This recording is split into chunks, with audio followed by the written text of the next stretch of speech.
So, welcome to this second event in the series called Critical Conversations. I'm Daniel Rothbard, faculty member of the School for Conflict Analysis and Resolution. We are so happy that you're here to contribute to this event, and I do mean contribute. In addition to having a world-renowned expert on peace building, we are going to also have a kind of activity after his presentation where you'll be involved in addressing some of the critical questions.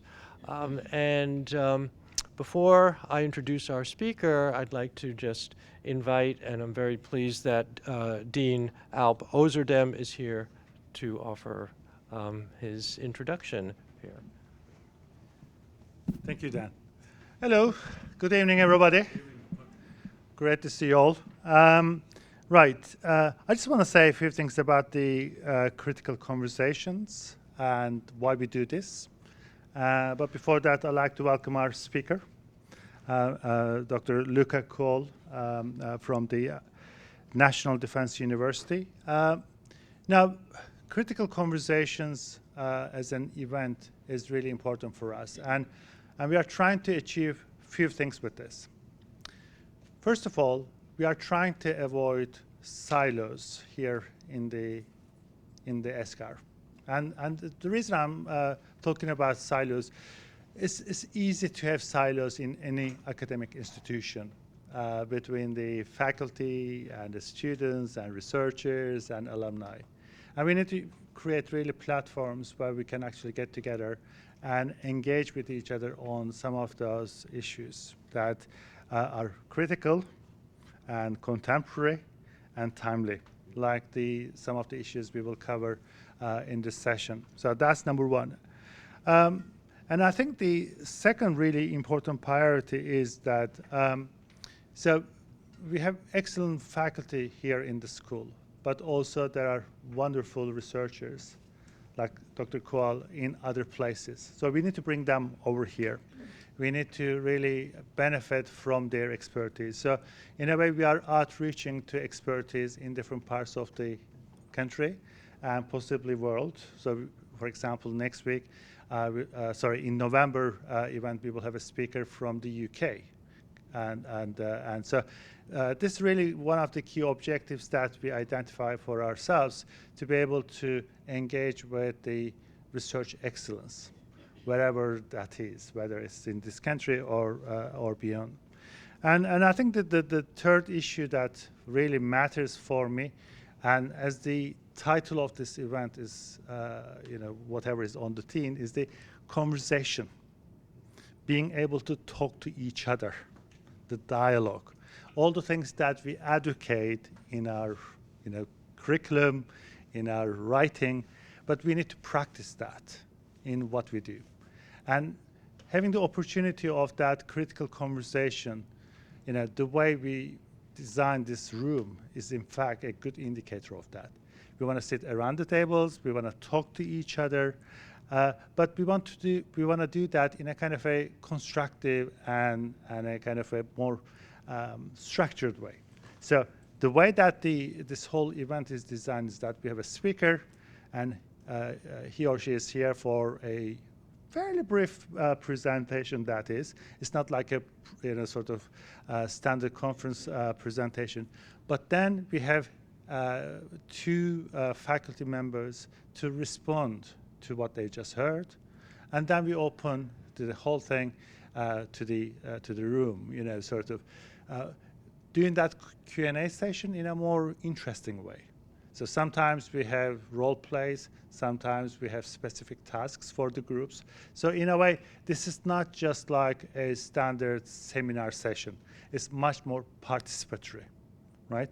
And so that's the kind of a quality that we would like to advocate here, that being able to open opportunities for participation and getting our faculty, our researchers, our students talking to each other. Because that's the only way we can create opportunities for innovation. That's the only way we can create opportunities really for research excellence with impact.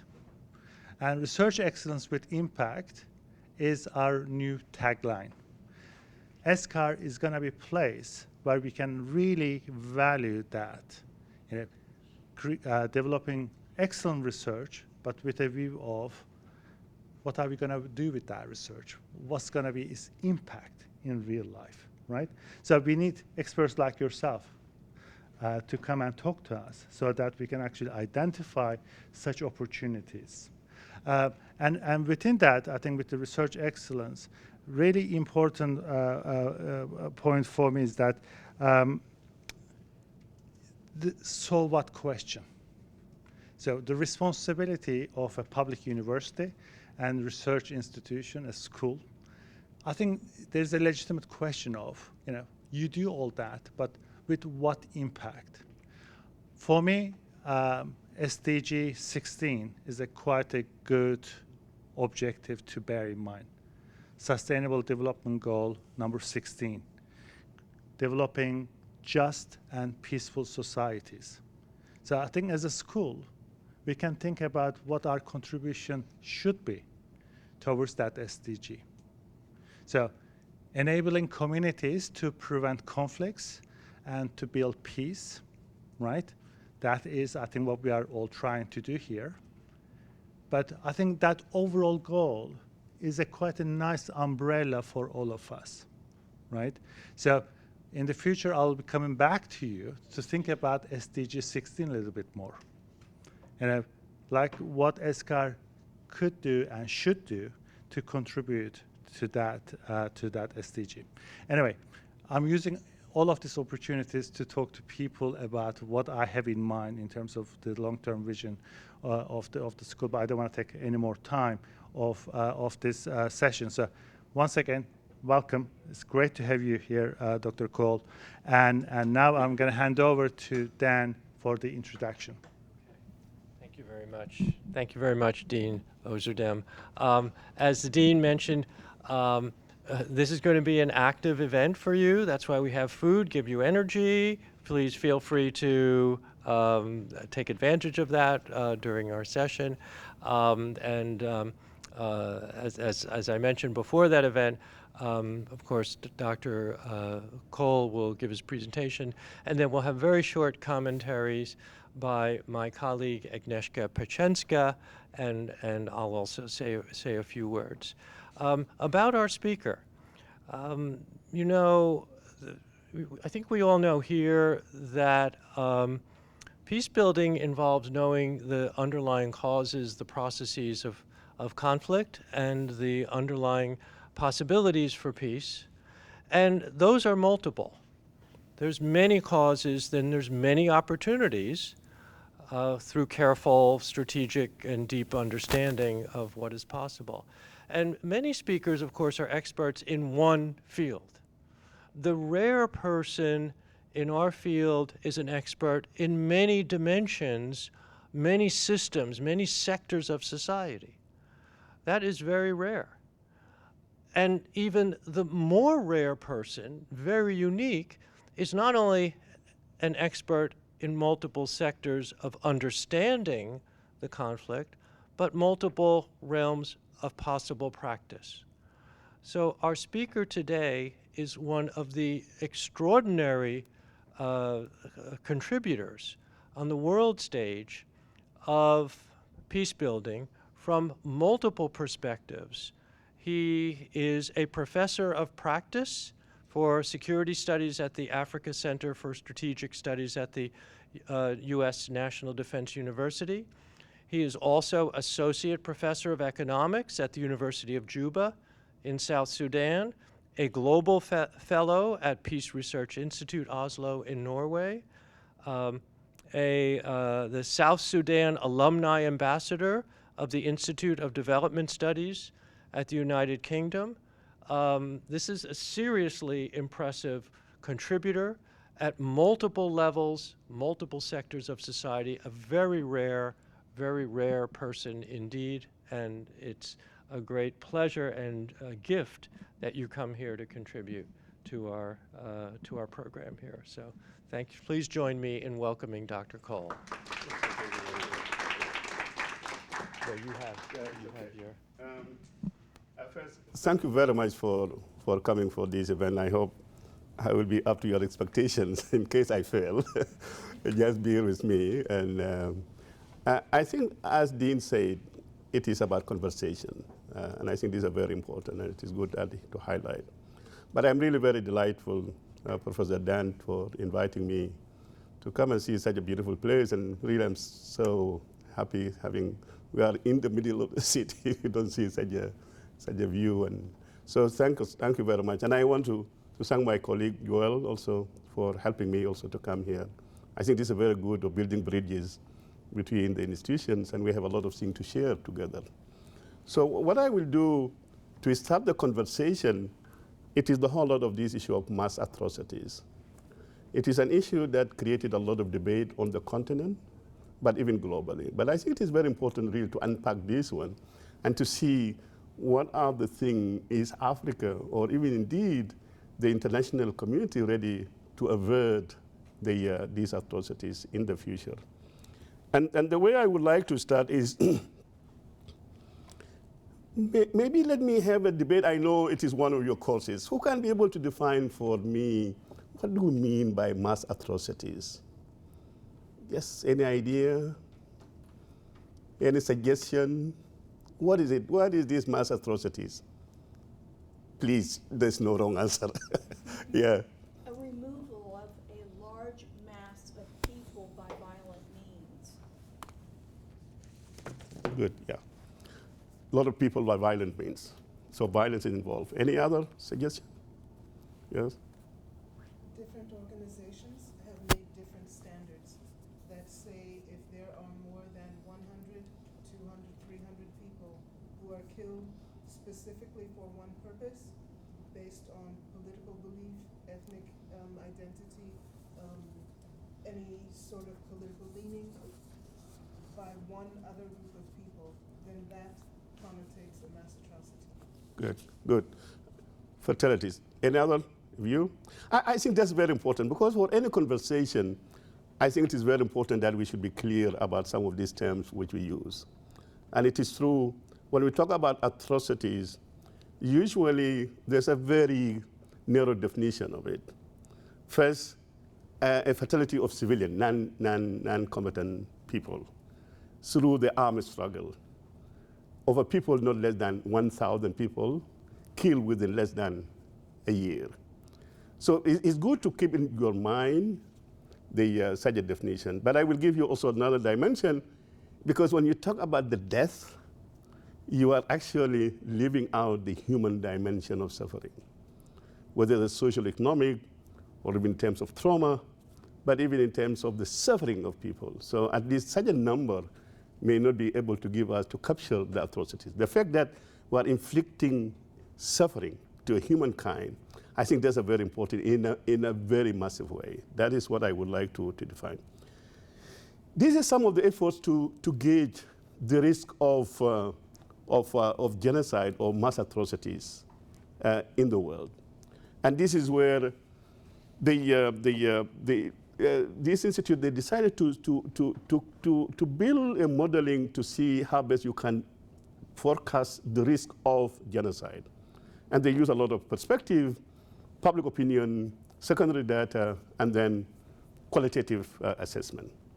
We may differ about the way they define it, about the method. But as you can see clearly from this map, very apparent how Africa is so dominant in terms of the risk of genocide of mass atrocities. In fact, out of the 10 countries of the likely risk of genocide, 6 of them in Africa. So Africa is an area of concern.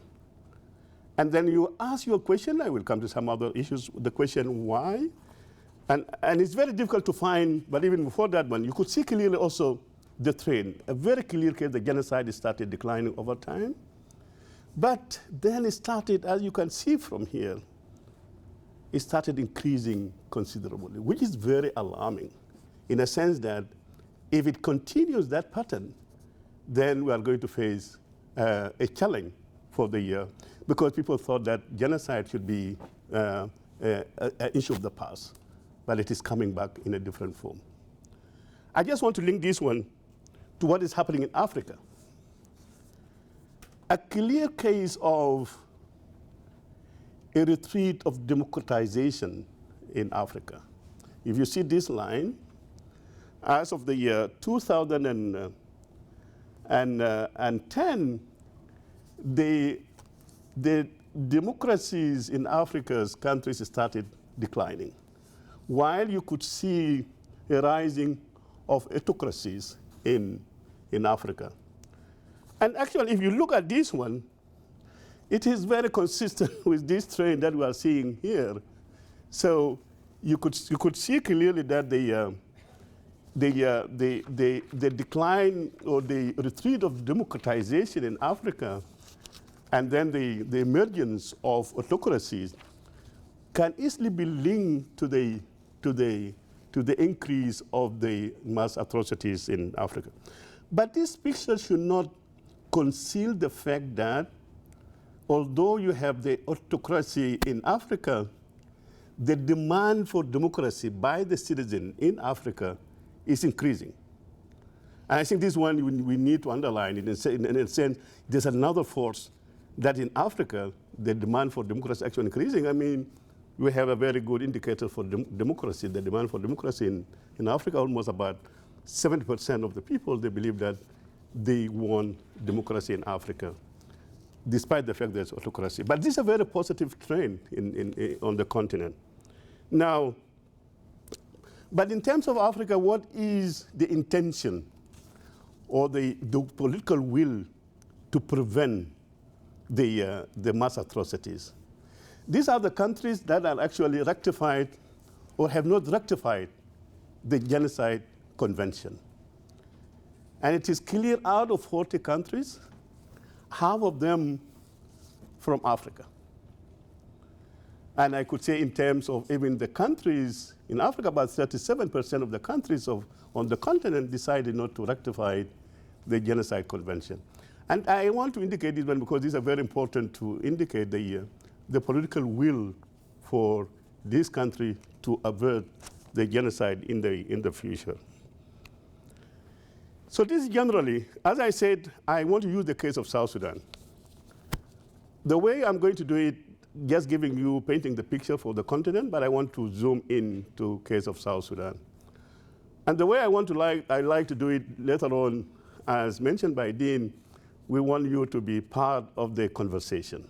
And that's why we want to see, as we are painting this picture, what do you see into the future, and what can we do now in order to avert any future mass atrocities on the continent and indeed in the world.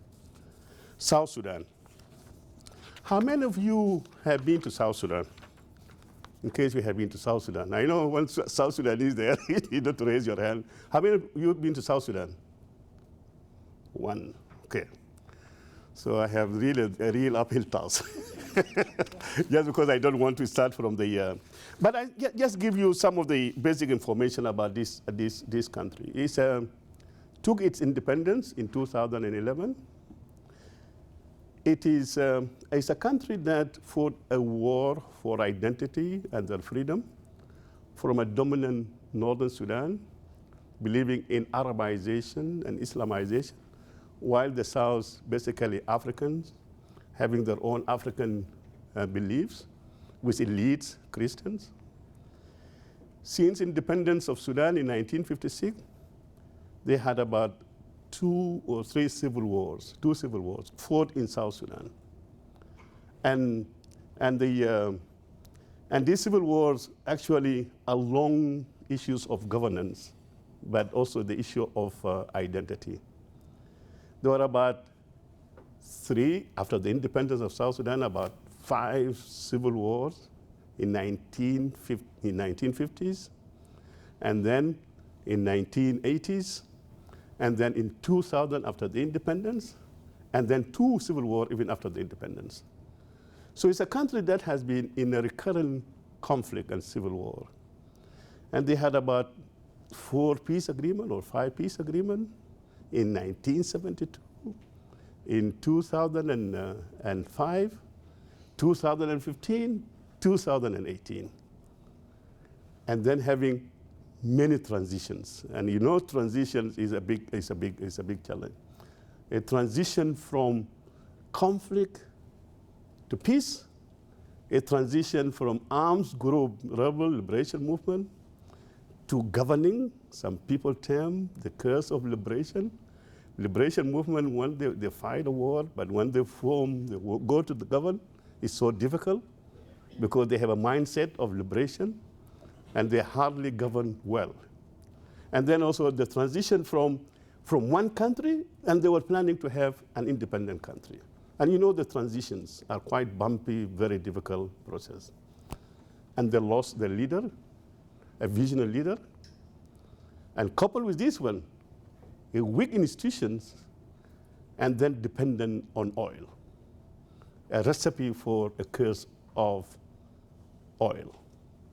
So this is what happened in this country. So what happened after the independence of South Sudan, in 2011, they went back again within less than 2.5 years into war. So what are we seeing? What are the impact are we seeing in South Sudan? We did some work. The war started in South Sudan after the independence in 2013. We tried to assess the economic costs of conflict, of civil war. It was what is called economic frontiers. And then by then I was in Juba University. And we found that if war continues before 2015, it will cost South Sudan about 158 billion. And for the neighboring countries, about 58 billion. And the international communities could actually save about 30 billion for humanitarian assistance and peacekeeping. And imagine now, this is just in terms of the economic cost of war. Then, in terms of atrocities, the London School of Hygiene and Tropical Medicine, they made assessment about the death toll since the eruption of civil war in 2013. About 400,000 people died. Half of them died because of things related to conflict, to the war itself. The other half related to diseases and famine. As we talk now, almost 2/3 of the people of Southern Sudan are food insecure or facing famine. And the level of displacement, about 4.2 million are either displaced internally or refugees, taking refugees. So it's a country with a lot of, in terms of atrocities, the atrocities, when we talk about mass atrocities, this is the country actually can reflect to you the level of atrocities, leave alone in terms of trauma. The level of trauma in South Sudan is compared to the level of trauma for countries that experience genocide, like Rwanda and Cambodia. Very high level of trauma. So just to give you the level of atrocities in terms of the year. Now, so this is what I want to reflect to you about the atrocities committed in South Sudan. But then what are the drivers of these atrocities? And I think these are some of the issues now. I know these are some of the things we have been discussing, the genesis of these atrocities. In most cases, Southern Sudan is being manifested as ethnic conflict, and especially two major ethnic groups, Dinka and Nuer. The fact of the matter, these ethnic groups are not the root causes of conflict. Hello? Are not the root cause of the conflict. The real root cause of conflict is a power struggle between the elites. And the elites, they use ethnicity to sustain the war.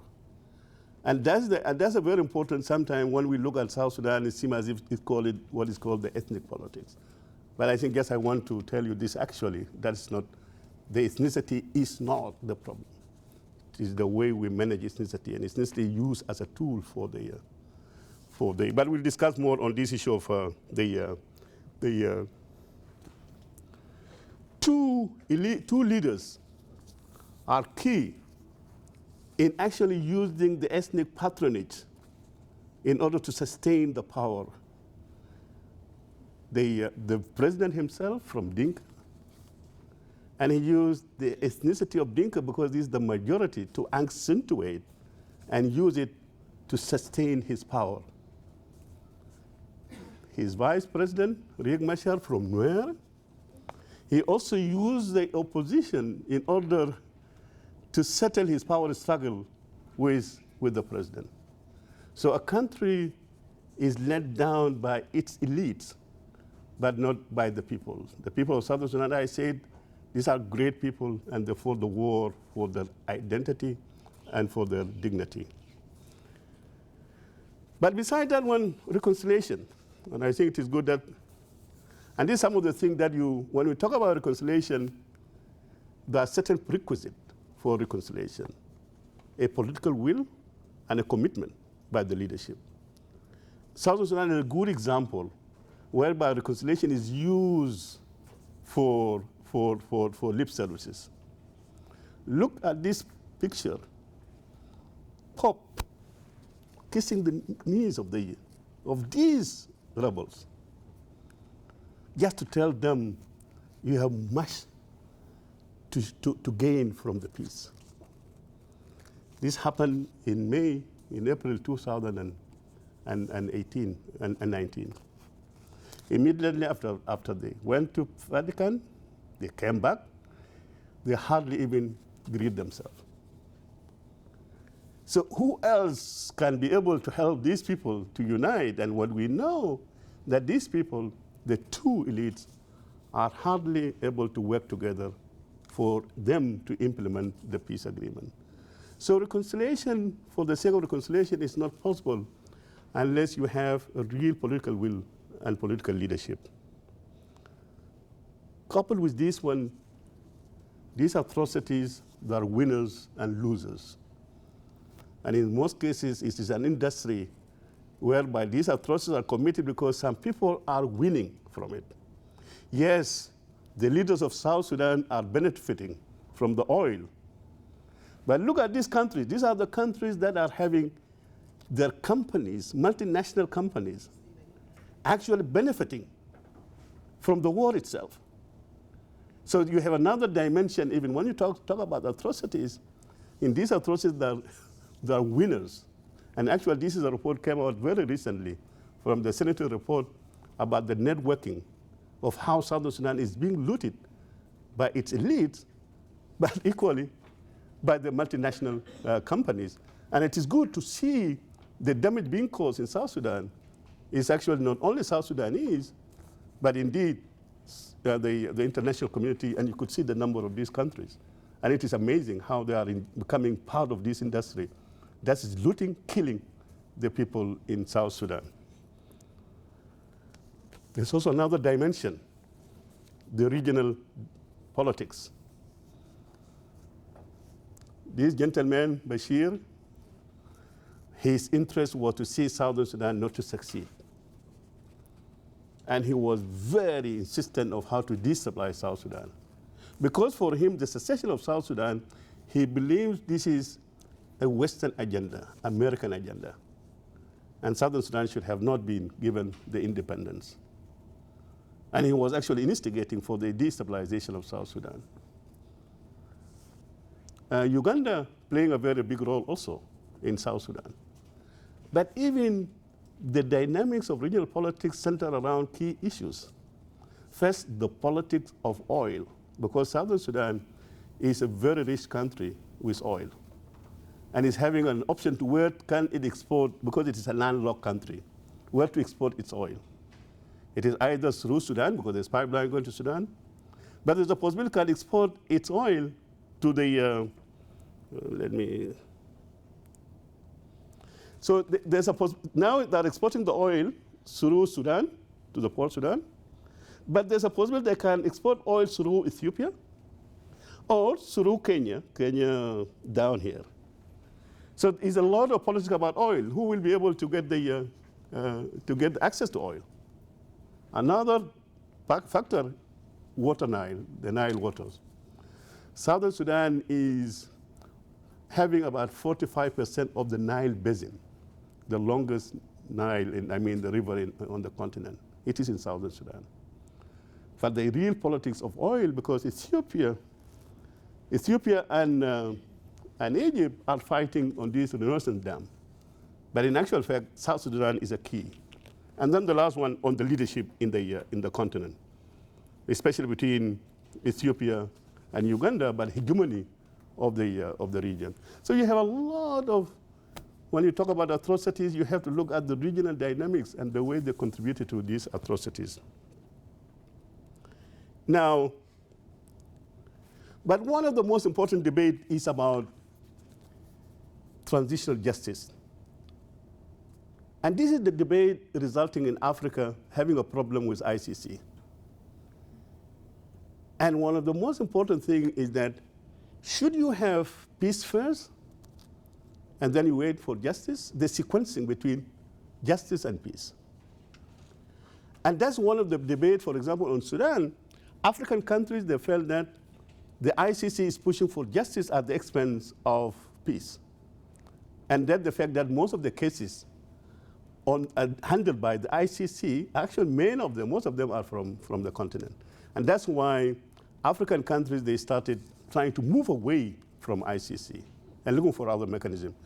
And you know, one of the things, and this is actually being informed by the fact that all the peace agreements, people tend not to look at issues of transitional justice, about the wounds of the past and how you should be addressed these wounds.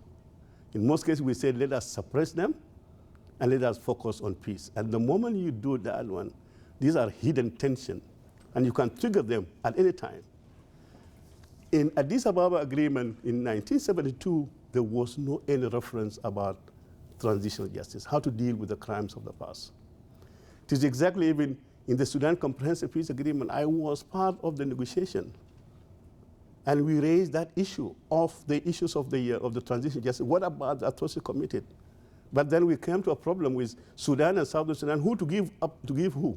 Bashir cannot give amnesty to the rebel because he's the one who committed a lot of atrocities. So we end up not actually addressing the issue of atrocities of the past. So we buried it. And in fact, even during this war, Southern Sudanese, they fought among themselves, they killed themselves more than those being killed by the Sudan government. So it was left. It was only during this peace agreement, the issue of transition justice was brought in. And yes, I want to handle it with this issue of the African Union. African Union, for the first time, the war erupted on the 15th of December 2013. African Union decided to use the case of Southern Sudan to show how they can be able to commit themselves for justice by themselves rather than being informed. And that's why they formed the Commission of Inquiry headed by Abu Sanja, the former president of Nigeria, to investigate the atrocity committed during the conflict in South Sudan. And indeed, they came out with a very elaborate report about crimes against humanity committed, war crimes, but they fall short of saying that genocide being committed in South Sudan. But in terms of atrocities, mass atrocities have been committed in South Sudan. And they come up with a very concrete suggestion. One of them, instead of ICC, they said we have to internalize the access to justice by our own institutions. So they established what is called hybrid court. Hybrid court is between the judicial system of Sudan, of South Sudan, and the African Union to be the commission itself. And then this commission, this hybrid court was incorporated in the peace agreement for the first time. That the issue of transition justice was addressed in the. And look what, African Union put this hybrid court. They entered into engagement with South Sudan government. Southern Sudan government decided not to rectify the statute that should establish the hybrid court. African Union even did not exert efforts to compel South Sudan to establish the hybrid court in order to address the issues of atrocities. And in fact, Southern Sudan government started even contracting some lobby group here in Washington in order to convince the US government not to expedite the formation of hybrid court. So the objective was so good by the African Union, but then they did not live to their commitment. In fact, the Statute Act of the African Union, especially Article 4H, is very unique, that the African Union has the right to intervene militarily into member states in the cases of crimes, war crimes, crimes against humanity, and genocide. And even now there's a debate, actually we with Staff University were talking about the issue of famine itself, and can constitute crimes against humanity. And it should be punishable, it should be accountable. But the African Union failed to live to this one. And in fact, African Union, in terms of sophistication of legal commitment for the responsibility to protect, that actually very advanced, even in variation to the international law and even the UN Charter in terms of their commitment to address the atrocities.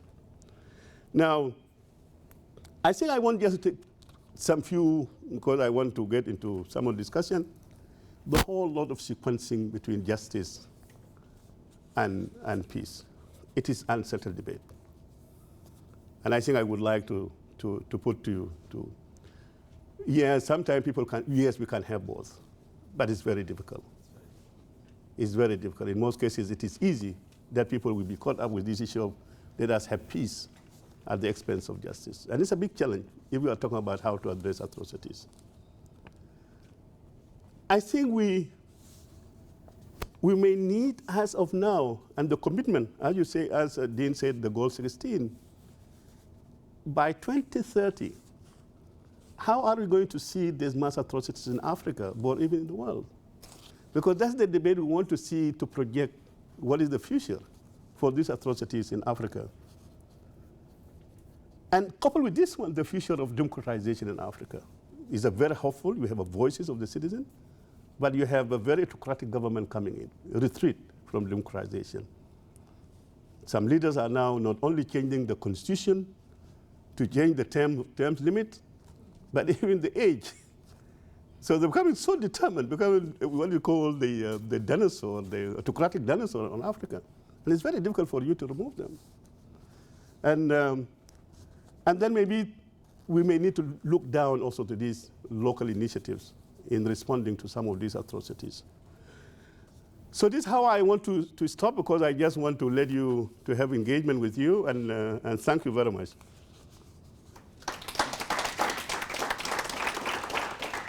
Maybe I will, later on, we'll be giving you, we want to divide you into 4 groups. This is the idea, because I am seeing that group is so congested. But I want you to take yourself into the shoes of the key actors, people engaging in addressing atrocities on the continent. One group, policymakers. Another group, security apparatus, those who are engaged in defending the territory of the state. And one group focusing on the private sector, the business community. And the last group on the civil society. And what can we do in order to respond in averting the... So this is what, like Dean said, this is the conversation that we would like to have. Thank you very much.